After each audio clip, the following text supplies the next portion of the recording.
મિત્રો યુટ્યુબ ચેનલમાં તમારું સ્વાગત છે। આજે આપણે ચાલુ ખાતાની અંદર બે પદ્ધતિ જોઈ નાખી, બરાબર છે। એક પદ્ધતિ છે સર પદ્ધતિ અને બીજી પદ્ધતિ છે વ્યક્તિગત પદ્ધતિ। બે પદ્ધતિથી આપણે દાખલો જોયો અને ત્રીજી પદ્ધતિ છે એપોક પદ્ધતિ, બરાબર છે। એપોક પદ્ધતિથી દાખલો ગણીએ તો દિવસોની ગણતરી ખાલી ઊંધેથી થાય છે। પહેલાં આપણે શું કરતા હતા કે વ્યવહારની તારીખ સુધીના દિવસો આપણે જે તારીખે ખાતું બન્યું હોય ત્યારથી કરતા હતા, બરાબર છે। પહેલાં દાખલા તરીકે 1/5/23ના રોજ 50,000નો માલ ખરીદ્યો આપણે તો, અને ખાતું 30/6ના બનાવતા હોઈએ તો 1/5થી 30/6ના દિવસ ગણતા હતા, અને 1/5થી 5 મહિનાના 30 અને 6 મહિનાના 30 60 દિવસ થાય। પણ આમાં એમ નથી કરવાનું, આમાં વ્યવહારની તારીખથી નહીં કરવાનું, આમાં શરૂઆતની તારીખથી કરવાનું। 1/10થી દિવસ ગણવાના। ક્યાંથી ગણવાના? જો એપોક પદ્ધતિ અંદર શરૂઆતથી દિવસો ગણાય છે। કેટલા ગણાય છે? શરૂઆતની વ્યવહારથી, વર્ષની શરૂઆતથી વ્યવહાર સુધીના દિવસો ગણાય। દાખલા તરીકે 1/10 છે તો વ્યવહારની તારીખ 1/10 છે, એ 1/10 છે, બાકી આગળ આવ્યા એટલે એના દિવસો કાંઈ ન થાય। 1/10થી 1/10 0, 15,1600 હંમેશા શરૂઆતની બાકી ઉધાર બાજુ લખાય, ધ્યાનમાં રાખવાનું। આમાં આપી છે રકમમાં પહેલી 1/10/23ના રોજ શ્રી દેશપાંડે 15,600 શ્રી વાનખેડેને ચૂકવ્યા, બરાબર છે। તો દેશપાંડે આપણને ચૂકવ્યા છે એટલે હંમેશા ઉધાર બાજુ આવે। કે બાજુ આવે મિત્રો? આમાં સૌથી પહેલાં નક્કી કરવાનું કે આપણે શું બનાવવાનું છે। આપણા ચોપડા આપણે વાનખેડે બનાવવાનું છે। આ દેશપાંડેનું ખાતું છે। કોનું ખાતું છે? દેશપાંડેનું। વિચાર કરવાનું, અને આપણે વાનખેડે છીએ એ પ્રમાણે દાખલો ગણશો ને તો જ આમાં થશે, નકે એન્ટ્રીઓમાં પાંડે પાસેથી આવ્યા અને પાંડેશીને ચૂકવ્યા અને પાંડે આપ્યા અને પાંડે દ્વારા ખરીદ કરીને આવું બધું આવશે તો આપણને કંઈ ખબર નહીં પડે। શરૂઆતની બાકી હંમેશા ઉધાર બાજુ આવે એ લખવાનું, બરાબર છે। ઉધાર બાજુ શું કામ આવે? એને આપણે બાકી લખ્યા છે એટલે ચૂકવાના બાકી છે। જો 15,000 થી વાનખેડેને ચૂકવાના બાકી છે એટલે કે આપણે દેશપાંડેનું ખાતું બનાવીએ છીએ તો આપણે માંગીએ છીએ દેશપાંડે પાસે, બાકી આ 15,600 શું છે? માંગીએ છીએ। ચોપડો વાનખેડેનો એટલે આપણો છે, ગ્રાહક કોણ છે? દેશપાંડે છે। આ વસ્તુ પહેલાં નક્કી કરી લેવાની કે ગ્રાહક કોણ છે ને માલિક કોણ છે, તો તમને ઇઝી પડશે, ન કે કન્ફ્યુઝ થઈ જશે। અત્યારે અહીંયા આપણે વાનખેડે માલિક છીએ ને આપણા ચોપડામાં દેશપાંડેનું બને છે, બરાબર છે। એટલે આપણે માંગીએ છીએ દેશપાંડે પાસે એટલે આપણે એને ઉધાર બાજુ લખશું। હવે બીજી એન્ટ્રી જોઈએ, દેશપાંડે પાસેથી મળ્યા।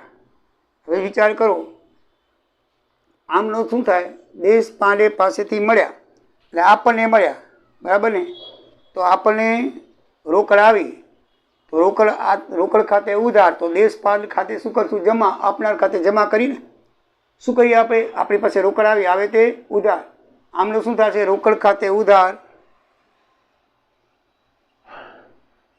રોકડ ખાતે ઉધાર એ દેશપાંડે ખાતે જમા। આ ખાતું કોનું છે મિત્રો? દેશપાંડેનું।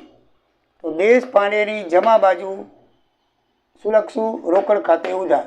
તો દેશપાંડેની જમા રોકડ ખાતે ઉધાર કેટલા લખશું? 3600 રૂપિયા। આમનું જ કરશો ને તો ઇઝી પડશે, ન કે રોકડ ખાતે અહીંયા છે રોકડ ખાતે અહીંયા છે, કન્ફ્યુઝ થઈ જવાશે।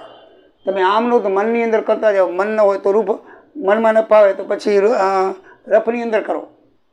આમનું જ કરશો તો જ આ દાખલામાં તમને ઇઝી પડશે, નહીંતર એન્ટ્રીઓ એવી આવશે કે કન્ફ્યુઝન થઈ જશે, બરાબર? દેશપાંડેથી મળ્યા અને દેશપાંડેને ચૂકવ્યા, આપણને એમ થાય કે આ શું છે, બરાબર? જો તમે એન્ટ્રી બરાબર સમજતા જશો તો કાંઈ વાંધો નહીં આવે, બરાબર ને? દેશપાંડેથી આપણને મળ્યા એટલે આપણે રોકડ આવી, આવે તે ઉધાર, તો રોકડ ખાતે ઉધાર, આપનાર ખાતે જમા, તો દેશપાંડેને ખાતે જમા કરી। ખાતું કોનું છે? આ દેશપાંડે। તો દેશપાંડેના જમા બાજુ રોકડ ખાતે ઉધાર, જમા બાજુ રોકડ ખાતે લખી નાખ્યું, બરાબર છે। નંબર 2, દેશપાંડેને 1 માસની માલ વેચ્યો, આપણે શાક ઉપર ઉધાર વેચ્યો। શું વેચ્યો? ઉધાર વેચ્યો। એ કઈ તારીખના વેચ્યો છે? 25/10ના, પણ 1 માસની શાક આપી છે એટલે એ દિવસો 25/11થી ગણવાના। ધ્યાન રાખજો, મુદત ઉમેરીને પછી ગણવાના, બરાબર ને? તો એના 56 દિવસો કેવી રીતે આવશે તમે જુઓ।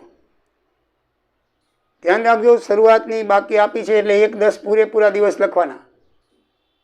યાદ રાખજો, શરૂઆતની બાકી આપી હોય તો આમાંથી 30 દિવસ નહીં લખવાના, 29 નહીં લખવાના, 30 લખવાના. શરૂઆતની બાકી આપી છે એટલે બંને તારીખ ગણવી પડે.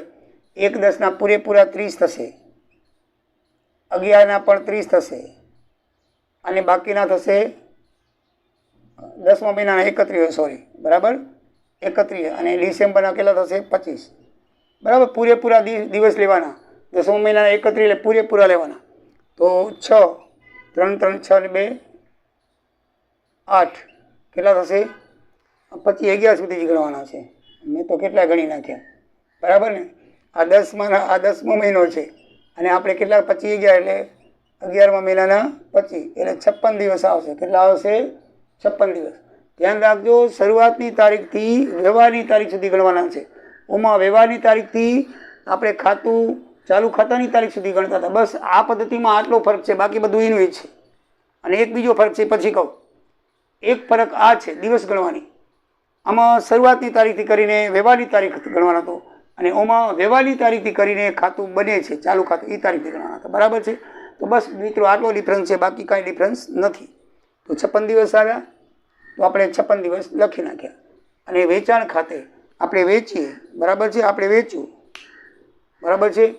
તો વેચાણ ખાતે જમા થાય, લેનાર ખાતે ઉધારો થાય કે નહીં. વેચાણ તો લેનાર કોણ છે? દેશપાંડે. તો દેશપાંડે ખાતે ઉધાર તે વેચાણ ખાતે જમા. દેશપાંડે ખાતે શાખ ઉપર એટલે એના નામે જ આવે, રોકડ નથી. વેચાણ ખાતે જમા. આમનું થાય ને મિત્રો, દેશપાંડે ખાતે ઉધાર. ખાતું કોનું છે? આ દેશપાંડેનું. એટલે દેશપાંડે ખાતાની ઉધાર બાજુ વેચાણ ખાતે. તો દેશપાંડેની ઉધાર બાજુ વેચાણ ખાતે 5400 રૂપિયા. આમનું કરતા જાઓ અને ખતવણી કરતા જાઓ તો જ આ વ્યવહારમાં તમને મુશ્કેલી નહીં પડે. બાકી તમે યાદ રાખવું હોય તો રાખી શકો કે વેચાણ આ બાજુ આવે, ખરીદી આવે છે, વેચાણ પરત આ બાજુ આવે, બરાબર છે. રોકડા મળે એ આ બાજુ આવે, રોકડા જાય, રોકડા મળે એ બાજુ આવે, રોકડા આવે આ બાજુ આવે. એમ યાદ રાખવું હોય તો રાખી શકો છો. વેચાણ હંમેશા આ બાજુ જ આવશે, ખરીદી હંમેશા આ બાજુ જ આવશે. પછી રોકડ તમને મળે એ હંમેશા આ બાજુ આવશે. રોકડ તમે મળે એ આ બાજુ આવશે, રોકડ તમે આપો ને એ આ બાજુ આવશે. એમ યાદ રાખવું હોય તો છૂટશે તમે. પણ આમનું જ કરો તો મને લાગે ભૂલાય નહીં, કે આ ખાતામાં નિયમ છે, બરાબર ને. આપણે માલિક હોય તો હંમેશા વેચાણ ઉધાર બાજુ આવે, ખરીદી જમા આવે, ઉલટું આવે, બરાબર છે. પૈસા આપણે આપી દઈએ તો જમા બાજુ ઉધાર બાજુ આવશે, આપણને મળે તો જમા બાજુ આવશે. ઊંધું આમ તો આવે તો ઉધાર તો જમા ને, એવી રીતે. પણ આમનું જ કરીને તમે કરો તો વધારે સારું છે. જે તમને ફાવે તે, મને કોઈ વાંધો નથી, બરાબર છે. પછી માલ દેશપાંડે માલ પરત કરે 1400, એટલે વેચાણ આ બાજુ આવે તો પરત એ બાજુ આવે, એ તો ખ્યાલ હોય આપણને. તો 1400 રૂપિયાનો માલ એ આપણે લેખ્યો, બરાબર. તો એના દિવસો 28 લખ્યા. તો કઈ તારીખે માલ પરત કર્યો આપણને? 28 ઓક્ટોબર. 28 ઓક્ટોબર એટલે ઓક્ટોબરના કેટલા દિવસ થશે? 3, 31 પૂરું, અને 1-10થી, બરાબર ને. 1-10થી લખવાનો છે. તો 1-10થી એટલે 31 ના. પણ આ તો કેટલા દિવસ લેવા છે? 3 દિવસ બાદ કરી લેવાના. 28 ને 3 31 થાય એટલે 3 એટલે એમને મળી જશે, કાંઈ ગણતરી કરવાની જરૂર નથી. 28 દિવસ આવી જશે, પૂરેપૂરા 31 લેવાના છે. 28 છે તો 28 લેખાશે, બરાબર ને. એક મહિનાની શાક 31 દિવસ છે એટલે 28 દિવસ જેના પાકતી તારીખ એ ક્યાંથી આવશે? એની જો શાકની મુદત આપી હોય તો પાકતી તારીખ હોય, આમાં તો પાકતી તારીખ છે નહીં, એટલે ડાયરેક્ટ વ્યવહારથી કરવાનું છે. તો આપણને 28-10ના મળ્યા છે તો 28 જ દિવસ આવશે. એ જ મહિના મળ્યા છે. 1-10થી 28 એટલે 28 દિવસ થાય. એક દિવસ લેખવાનો છે, બરાબર. 1-10થી 28 એટલે 28 દિવસ થાય. થઈ ગઈ ગણતરી, બરાબર. ગણતરી કરવાની એ જ મહિનામાં છેલ્લે જરૂર નથી. આગળની એન્ટ્રી વાંચીએ. દેશપાંડેથી માલ ઉધાર ખરીદ્યો, આપણે ખરીદ્યો છે. હવે આપણે ખરીદ્યો તો આપણે શું કરીએ? માલ આવે તે ઉધાર, ખરીદ ખાતે ઉધાર તે આપનાર ખાતે જમા, દેશપાંડે ખાતે જમા, બરાબર છે. તો દેશપાંડેના ખાતાની જમા બાજુ ખરીદ ખાતે આવે. દેશપાંડેની જમા બાજુ ખરીદ ખાતે 20,000 આવે. આપણે ખરીદ્યો છે દેશપાંડે પાસેથી, એટલે આમનો શું આવે? આપણી પાસે માલ આવ્યો છે, બરાબર છે, અને આપનાર ખાતે જમા. તો આપણે આવ્યો છે એટલે માલ ખાતે ઉધાર નહીં લખીએ, પણ માલને ખરીદી ખાતે લખશું. ખરીદ ખાતે ઉધાર તે આપનાર ખાતે જમા. દેશપાંડેના જમા બાજુ ખરીદ ખાતે 20,000 મિત્રો આમનો પ્રમાણે. તો 20,000 લખી નાખ્યા. હવે ક્યારે કર્યા છે આપણે? નવેમ્બર 7. તો લખો નવેમ્બર 7 એટલે 31 દિવસ થવાના અને 7 દિવસ નવેમ્બરના એટલે 38 દિવસ થાય. એટલે મિત્રો 38 દિવસ લખી નાખ્યા. બરાબર છે. હવે આપણે માલ ખરીદ્યો તો એમાંથી આપણે દેશપાંડેને પૈસા આપ્યા. ડિસેમ્બર 21ના પૈસા આપ્યા. ડિસેમ્બર 21ના આપ્યા એટલે ઓક્ટોબરના 31, નવેમ્બરના 30 અને ડિસેમ્બરના 21, 82 દિવસ થાય. કેટલા થાય? જો મિત્રો દિવસ કેવી રીતે ગણાય છે?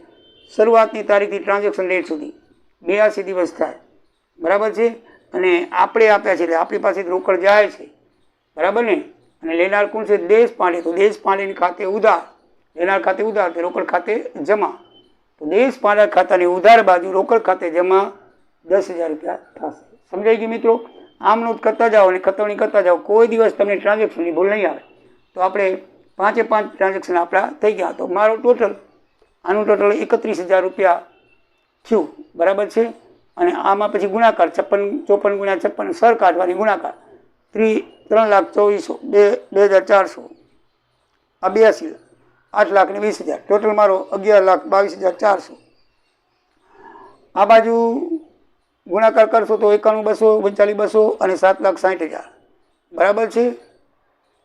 અને બીજી ખાતાની બાકી હોય એના દિવસ પણ કાઢવાના. હું તમે કીધું બીજો પોઈન્ટ આ છે. બરાબર ને? તો ખાતાની બાકી રકમ રહી જાય છે. બરાબર ને? આ બાજુ તમે ટોટલ મારો 31. બરાબર ને? તો 31,000 રૂપિયા થવા તો બાકી હજી 2,000 રહી જાય છે. શું રહી જાય છે? 2,000 રહી જાય છે. તો 2,000 રહી જાય છે. 31,000માંથી આપણી પાસે 29,000 આવ્યા, 20,000 અને આ થાય 9,000 સર્વ 29,000 આવ્યા. તો તૂટ કેટલી થઈ? 2,000ની. બરાબર. તો એના દિવસો ગણવા પડશે. 2,000 જે બાકી છે દીધા નથી તો એના દિવસો કેવી રીતે ગણાય? તો એના દિવસો કેટલા લખ્યા છે? 92. 1, 10 થી 31 12 કમ્પ્લીટલી 1, 10 થી 31 12 ગણો. કારણ કે આનો છેલ્લે સુધી ગણો. 31 12 સુધી આવે જ નથી પૈસા. 31 12નું તો ખાતું બને રહ્યું. એટલે આપણે એના 1, 10 થી 10 માના 31, 11 માના 30 અને 12 માના 31. મિત્રો 92 દિવસ થશે. કેટલા દિવસ થાય? 92 દિવસ. ધ્યાન રાખજો ખાતાની બાકીના દિવસો. અહીંયા 31,000 રૂપિયા છે. અહીંયા આપણે 31,000 નથી આવ્યા. 2,000 તૂટ થઈ છે. કેટલી થઈ છે? જો આમાં ખાતાની બાકી 31માંથી 29 બાદ થાય તો 2,000 જે થયા એના 92 દિવસ. કેટલા દિવસ આવ્યા? એ 92 દિવસનો ગુણાકાર છે 1,84,000. બરાબર ને? આ 2,000નો એ લખી નાખો. હાલો આ 2,000નો 92 દિવસ છે. અહીંયા લખી તો પછી ભૂલ થશે તમારે. બરાબર. આ કાઢ્યા અહીંયા લખો તો લખી શકો. હાલો હવે તો હવે આ 31,000 થયા. કેટલા થયા? 31,000 થયા. બરાબર. બે પૂરેપૂરા 31 એટલે 2,000 ગુણ્યા 92 એટલે 1,84,000 થયા. હવે મિત્રો આ ગુણાકાર ને આ ગુણાકારનો તફાવત કરો તો 48,000 પૂરા આવે છે. તો એ 48,000નું વ્યાજ કાઢીએ સૂત્રથી. ગુણાકારનો તફાવત ગુણ્યા વ્યાજનું ગુણ્યા 1 દિવસ ભાગ્યા 100 ગુણ્યા 365. તો 48,000 ગુણ્યા 12 ગુણ્યા 1 છેદમાં 365 ગુણ્યા 100 તો 1984 તમે કેલ્ક્યુલેટરથી કરશો તો આવશે. બરાબર છે? કેટલા આવશે? 1984 રૂપિયા. આ એનું વ્યાજ આવશે. શું આવશે? વ્યાજ. બરાબર. તો 1984 રૂપિયા. બરાબર છે ને? હવે 1984 રૂપિયા અહીંયા આપણે જોઈએ તો આ 2,000માંથી એનું વ્યાજ કેટલું આવ્યું હતું? જો સરથી વ્યાજ કાઢશું એટલે એનું વ્યાજ 16 રૂપિયા આવશે. કેટલું આવશે? 16 રૂપિયા. કેટલું આવશે? 16 રૂપિયા. તો એ 16 રૂપિયા આ જે રકમ છે એમાં ઉમેરાશે અને 2,000માંથી 16 બાદ કરી અને બાકીની રકમ 1984 એ આપણે બાકી આગળ લઈશું. એની પાસે માંગીએ. શું કરીએ? માંગશું આપણે એની પાસે કે આમાં કેમ બાકી આગળ લાવ્યા 15,600. તો અહીંયા લખશું જાન્યુઆરી 1, 24 જાન્યુઆરી 1 24 બાકી આગળ લાવ્યા કેટલા 1984 આ તમારો જવાબ આવે।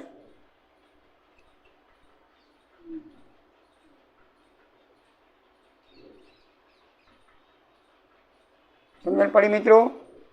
આમ 2000 રૂપિયા તૂટ હતી તો 2000 તૂટમાં વ્યાજ 16 રૂપિયા આવ્યું। કેટલું આવ્યું?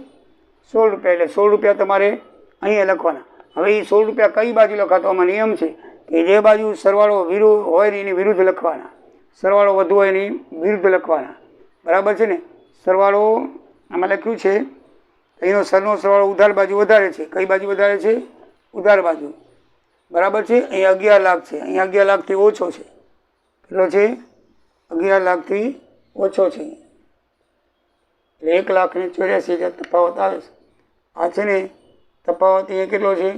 આનું ટોટલ તમે મારશો તો 1,10,74,400 થશે આટલાનું ટોટલ। અને તફાવત તમારે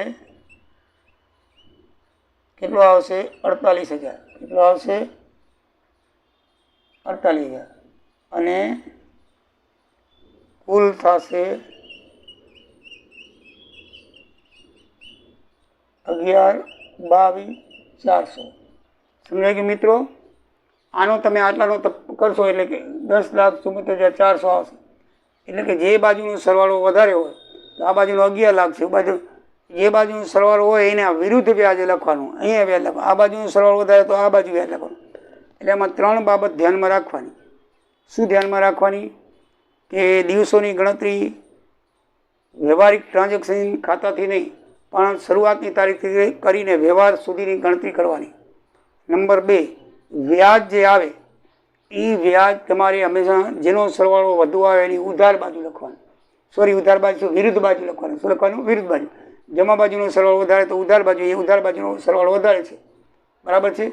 તો આપણે આ શું કરશું? આપણે આ બાજુ વ્યાજ લખ્યું 16 રૂપિયા।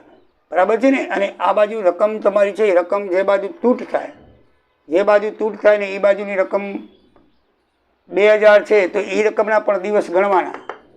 બરાબર ને? છેલ્લી તારીખ સુધી, પહેલી તારીખથી છેલ્લી તારીખ સુધી દિવસો ગણવાના। ધ્યાન રાખજો, આ ત્રીજી બાબત। અને એ દિવસો એમાં ઉમેરવાના।